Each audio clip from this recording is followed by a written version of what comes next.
Hi!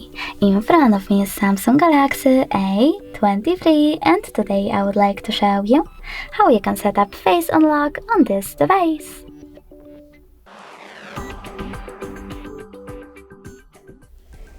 First of all, go into settings.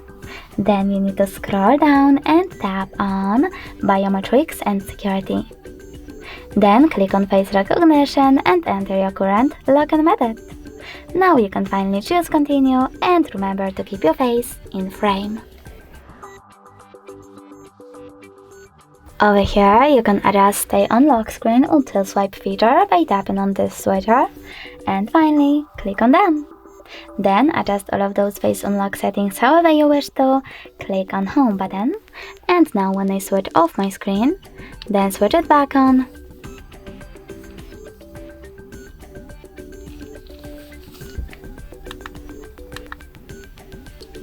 I can set face unlock is working properly. Thanks so much for watching. If you enjoyed this video, smash that like button, comment and subscribe. Bye!